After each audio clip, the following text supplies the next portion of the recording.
अल्हम्दुलिल्लाह अल्हम्दुलिल्लाहि वहदह वस्सलातु वस्सलामु अला मन ला नबिय्य बअदह अम्मा बाद फ़अऊज़ु बिल्लाहि मिनश शैतानिर रजीम बिबरकति बिस्मिल्लाहिर रहमानिर रहीम।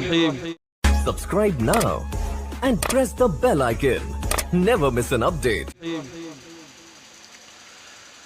वइन ताइफतानि मिनल मुमिनीन इक़ततलू फ़अस्लिहू बैनहुमा फ़इन बग़त इहदाहुमा अलल उख़रा फ़क़ातिलु लती तबग़ी हत्ता तफ़ीअ इला अम्रिल्लाह फ़इन फ़ाअत फ़अस्लिहू बैनहुमा बिल अदलि वअक़सितू इन्नल्लाहा युहिब्बुल मुक़सितीन। सदक़ल्लाहुल अज़ीम व सदक़ रसूलुहुन नबियुल अमीनुल मतीनुल करीम व नहनु अला ज़ालिका लमिनश शाहिदीन व शाकिरीन वल्हम्दुलिल्लाहि रब्बिल आलमीन। शायर ने कहा कि जिंदगी इतने सलीके से गुजारी जाए, जिंदगी इतने सलीके से गुजारी जाए जैसे कोई चादर कांटों से उतारी जाए, जैसे कोई चादर कांटों से उतारी जाए। और किसी ने यूं कहा कि अमल से जिंदगी बनती है जन्नत भी जहन्नम भी, अमल से जिंदगी बनती है जन्नत भी जहन्नम भी। ये खाकी अपनी फितरत में न नूरी है न नारी है, ये खाकी अपनी फितरत में न नूरी है न नारी है। आइए एक बार सुनने और सुनाने से कब्ल हमारा मिलकर हुजूर अलैहिस्सलातु वस्सलाम की बारगाह में दुरूद पाक की डालियां निछावर कर लें। पढ़े बाबा से बुलंद अल्लाहु रब्बु मुहम्मदिन सल्लल्लाहु अलैहि वसल्लम सलातो व सलामुन अलैका या रसूलल्लाह सल्लल्लाहु तआला अलैहि वसल्लम। खुतबा के बाद मैंने कुरान मुक़द्दस पारा नंबर 26 से सूरह हुजरात की एक आयत पढ़ी है, आयत नंबर 9। अल्लाह फरमाता है वइन ताइफतानि मिनल मुमिनीन इक़ततलू, और अगर मुसलमानों के दो गिरोह आपस में लड़ पड़े फ़अस्लिहू बैनहुमा, तो तुम उन दोनों के दरमियान सुलह कराओ।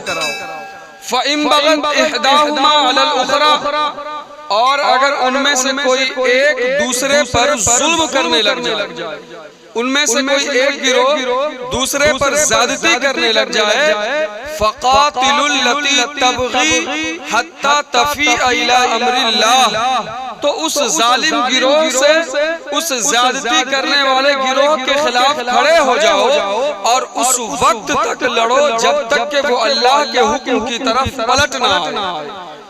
और आगे अल्लाह फरमाता है फ़इन फ़ाअत फ़अस्लिहू बैनहुमा बिल अदलि वअक़सितू, और फिर अगर वो जालिम गिरोह अल्लाह के हुक्म की तरफ पलट आए तो इंसाफ के साथ उन दोनों के दरमियान फिर सुलह करा दो।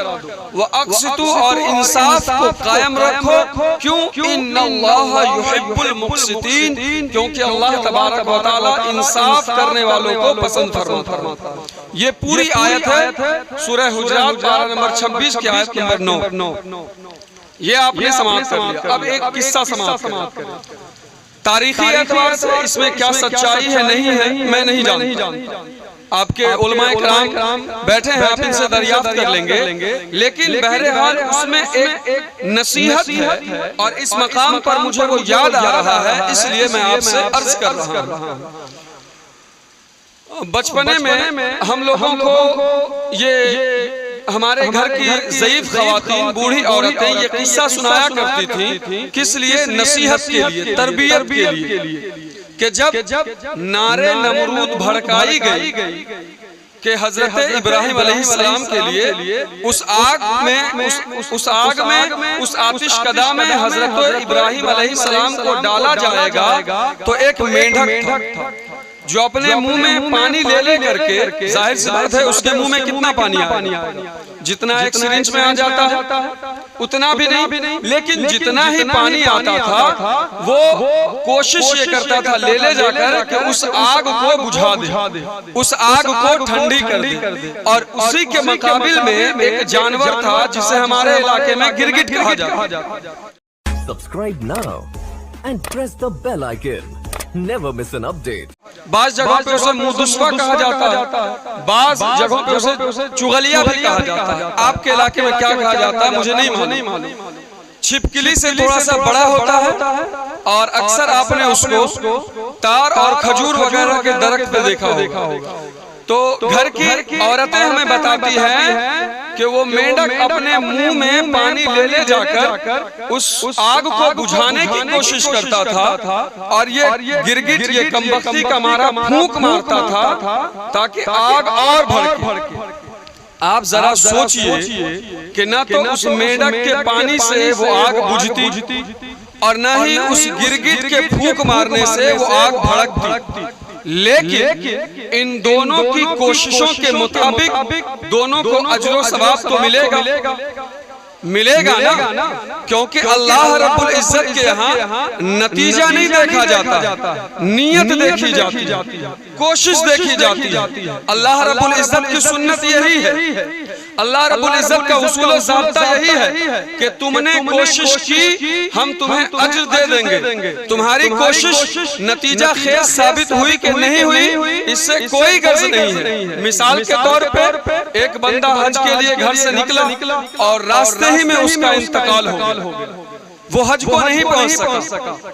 उसने कोशिश तो की ना, ये अलग बात है कि वो हज को नहीं पहुंच सका, वो हज के अरकान को अदा नहीं कर सका। लेकिन आप उलमाए किराम से पूछें कि कल कयामत के दिन जब वो बंदा उठाया जाएगा तो हाजियों की सफ में उठाया जाएगा, हाजियों के साथ उठाया जाएगा। क्यों? इसलिए कि अल्लाह रब्बुल इज्जत की ये सुन्नत है कि वो बंदों की कोशिशों पर अजर सवाब मुरत्तब फरमा देता।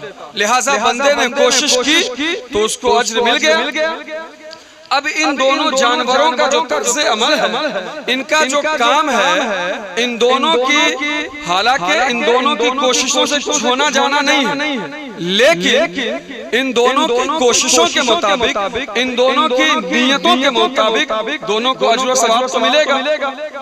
अब हम सब अपनी अपनी जिंदगी का जायजा लें कि कभी हमारे समाज के अंदर दो मुसलमान में फर्दन या दो गिरोह में इज्तिमाई तौर पर तनाज़ा पैदा हो जाता है, टकराव हो जाता है, जंगो जिदाल की नौबत आ जाती है, तो हमारा रवैया गिरगिट वाला होता है या मेंढक वाला होता है? हम सब अपना अपना मुहासबा करें। आज इसी फिक्र के खिलाफ तो लोग खड़े हो गए, इसी फिक्र के खिलाफ कि मौलाना इस जमाने में सुलह की बात करता है, इस्लाह की बात करता है, अखंडता की बात करता है, एकता और अखंडता की बात करता है। ये मौलाना इस जमाने में यूनिटी की बात करता है। मुझे अकबर इलाहाबादी का एक शेर याद आता है कि रपट लिखवाई है लोगों ने जा कर के थाने में, रपट लिखवाई है लोगों ने जा कर के थाने में कि अकबर नाम लेता है खुदा का इस जमाने में। मौलाना इस जमाने में सुलह की बात कर रहा है, अमन और शांति की बात कर रहा है, भाईचारे की बात कर रहा है। तो हमारी ये फिक्र बन गई है जब भी दो मुसलमानों के दरमियान अगर जंगो जिदाल की नौबत आए तो ये अल्लाह का हुक्म है, ये मुल्ला का हुक्म नहीं है। वो इन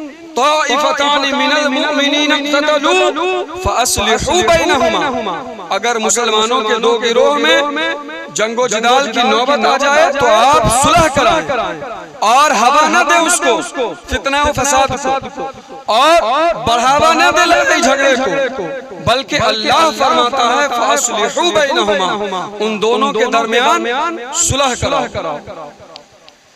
एक हदीस पाक सुन ले।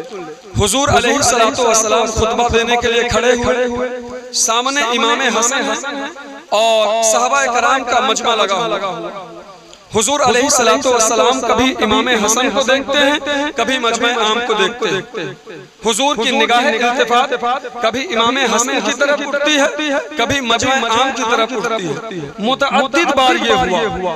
फिर हुजूर ने आखिर में अहले मजमा को मुखातब करके फरमाया, ऐ मेरे सहाबा, मेरा ये बेटा सरदार है, इन नबनी हाज़ा सय्यिदुन, मेरा ये बेटा सरदार है और एक दिन ऐसा आने वाला है कि अल्लाह तबारक व तआला मेरे इस बेटे सरदार की वजह से मुसलमानों के दो बड़े गिरोह में सुलह फरमाएगा। चुनांचे नतीजा निकला, लोगों ने देखा कि एक वक्त ऐसा भी आया कि जब मुसलमानों के दो बड़े गिरोह में इंतशार हुआ, तनाज़ा हुआ, जंगो जिदाल की नौबत आई, तो हुजूर के इरशाद के मुताबिक, हुजूर की उस बशारत के मुताबिक इमाम हसन रज़ियल्लाहु ताला अन्हु ने आगे बढ़कर सुलह कर।